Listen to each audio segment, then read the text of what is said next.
Good afternoon, everybody. Uneducated Economist here. So, I was just reading this article talking about how there is an ever increasing amount of people who are living paycheck to paycheck, even those who are earning $100,000 a year or more. And I got to thinking about this, and it doesn't really matter how much you earn. See, I love this article because people think about it and it's just like, wow, $100,000 a year. Now, I understand that if you're living in San Francisco, that's not a lot of money. But if you're living in the middle of nowhere in the Midwest or something like that, earning $100,000 a year is quite a bit of money. And so it's really about perspective and where your cost of living is.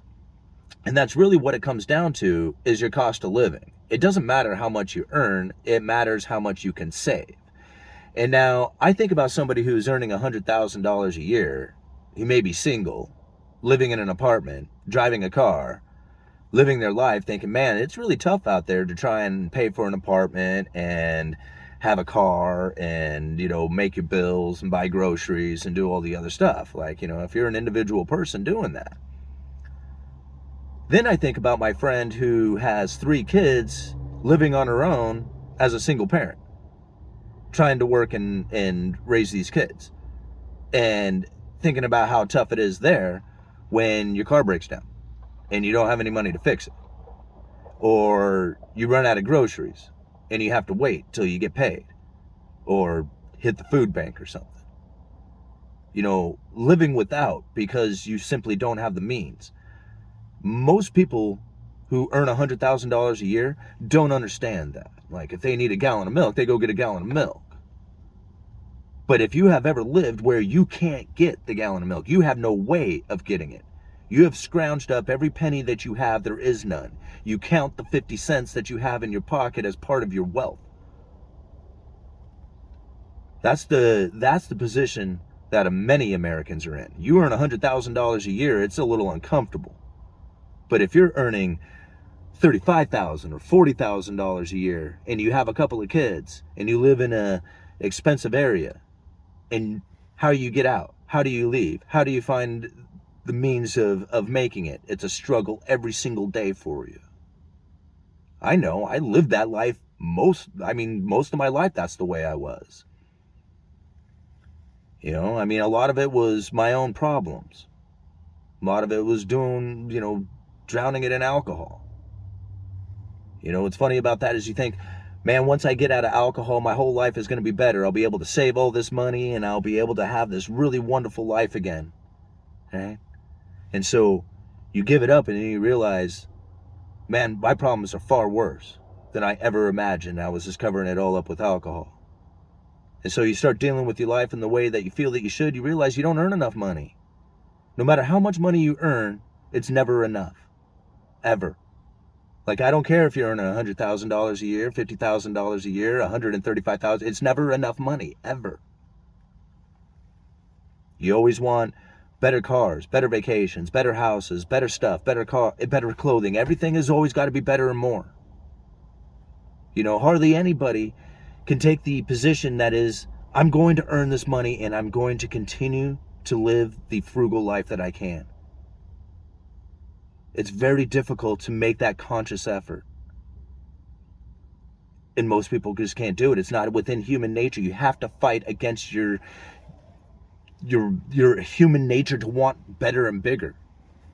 And you have to say, no, I'm going to fight that urge, that feeling of driving the new car or just frivolously spending money on stuff. The idea that there's separation between the rich and the poor. I mean, think about it. The separation, but the inequality that is happening is growing. It doesn't shrink. I don't care who you have for an administration. I don't care what economic, it doesn't matter what political position you take or, educations or any of that stuff. And none of it really matters out there. This is a cyclical thing. The growing space between the rich and the poor is ever going to increase. And this is really where I think a lot of people are just missing the mark on it. They have a feeling that if you vote for the right person, or if you I don't know, just educate the people correctly or something like this will reverse. Like, has there ever been a time in life where the inequality shrank for any distance of time without a total utter collapse? It doesn't happen that way. And it's going to continue to grow. It's a matter of understanding the system and understanding that moving into luxuries is the reason why everything collapses. It's the hardest thing to try and wrap your head around, but you can see it happening right now. I mean, think about it. We just got a huge stimulus package to all the inhabitants within the United States. You got a stimulus check. You didn't have to pay rent. You had everything going for you. And now here it is, not even a year or two later after the stimulus was all handed out, and the living to paycheck is growing ever increasing more. And everybody might want to say it's all because of inflation or whatever.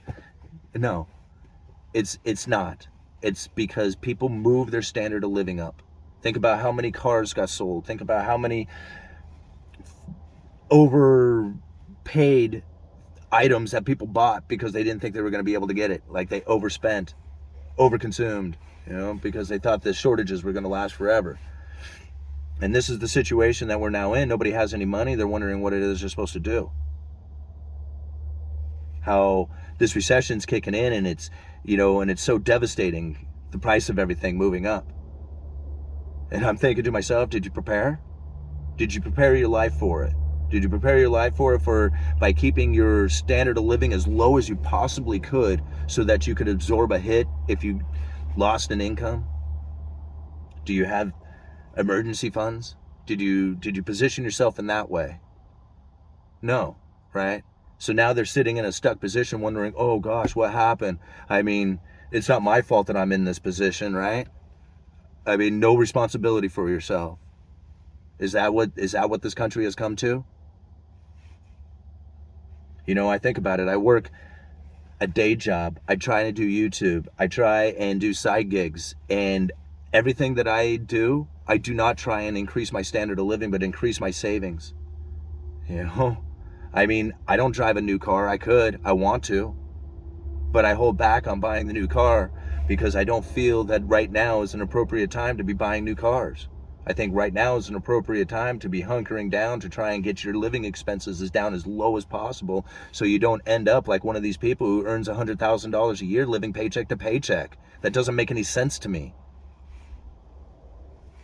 I mean, this is the Cantillon effect in full swing. When you have a separation of the rich and the poor as dramatic as is taking place right now, I mean, there's no reversing this. Think about it. It's going to get worse. And people are like, well, I'm waiting for my opportunity to buy a house. How can you?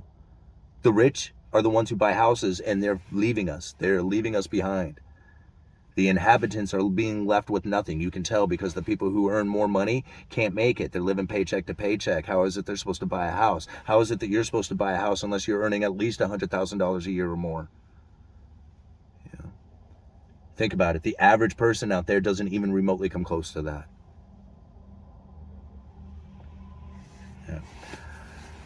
Uneducated Economist. You guys let me know.